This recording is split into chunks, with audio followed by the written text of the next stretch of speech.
Israel का कहना है कि उसने तेहरान में एक और हवाई हमले की लहर शुरू कर दी है। राजधानी शहर में विस्फोटों की आवाज़ें सुनी गई हैं।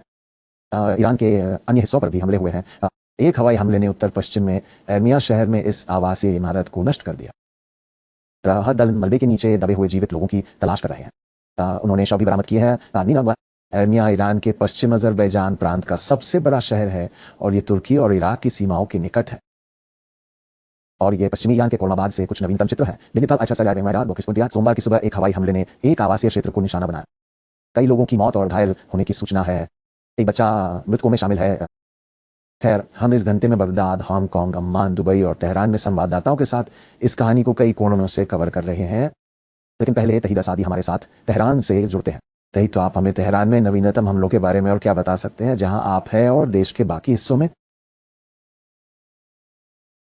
खैर, वास्तव में ईरानी राजधानी तेहरान में कल रात केंद्रीय हिस्सों में हमने हवाई रक्षा प्रणाली के सक्रिय होने से संबंधित आवाजें सुनी।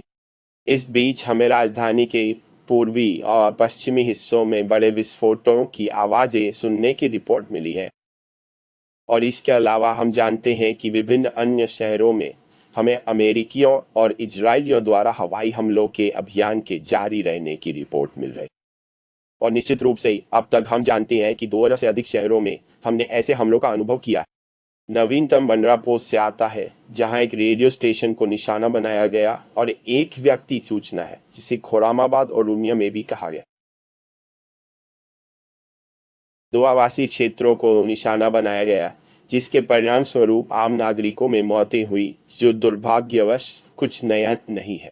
हम जानते हैं कि 50 से अधिक लोगों की आधिकारिक तौर पर इन सभी हमलों के परिणाम स्वरूप मौत होने की सूचना है। हम जानते हैं कि इन हमलों की जारी प्रकृति को देखते हुए हम इस संख्या के और बढ़ने का अनुमान लगा सकते हैं। और हम जानते हैं कि घायलों की संख्या भी बहुत चिंताजनक है। फिर से नवीनतम घटनाओं की बात करते हुए हम जानते हैं कि इस्फहान, कर्ज, अहवाज में इन शहरों और अन्य शहरों में बड़े विस्फोटों की आवाज़ें सुनी गई हैं, जैसे कि अहवाज, जहां हमें विस्फोटों के परिणाम स्वरूप एक अस्पताल के प्रभावित होने की रिपोर्ट में। सभी मिलाकर हम जानते हैं कि देश के रेड क्रिसेंट से मिली जानकारी के अनुसार 5 से अधिक नागरिक इकाइयां, जिनमें से अधिकांश आवासीय क्षेत्र, घर, अपार्टमेंट हैं, प्रभावित हुई हैं, जिनमें से कुछ पूरी तरह से ध्वस्त हो गए। और निश्चित रूप से उस संख्या में अस्पताल, स्कूल, शैक्षणिक संस्थान और यहाँ तक कि रेड क्रिसेंट से संबंधित इमारतें भी शामिल हैं। तहीद और क्रांतिकारी गार्ड का कहना है कि यदि ट्रंप अपनी धमकी पर अमल करते हैं तो वे इजराइल में ऊर्जा सुविधाओं को निशाना बनाएंगे। क्या हमें ईरानी सरकार से कुछ सुना है तहीद? ये एक प्रकार की रणनीति है, एक प्रकार की बयानबाजी जो पिछले कुछ हफ्तों से हम सुन रहे हैं। मैं कहूँगा कि किसी भी सुविधा पर हमले की स्थिति में प्रतिक्रिया प्रतिशोधात्मक होगी। ये वास्तव में टिट फॉर टैट रणनीति होने वाली है।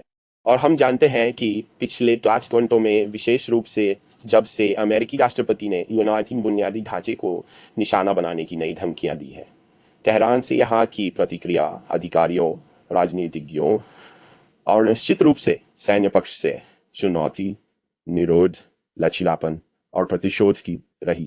हमने ईरानी राष्ट्रपति पेजेशकान, साथ ही विदेश मंत्रालय और खत्म उल अंबिया मुख्यालय के प्रवक्ता से सुना है। सभी ने कहा है कि यदि ऐसा हमला होता है तो ईरान बुनियादी ढांचे और अन्य बुनियादी सुविधाओं को निशाना बनाकर जवाबी हमला करे।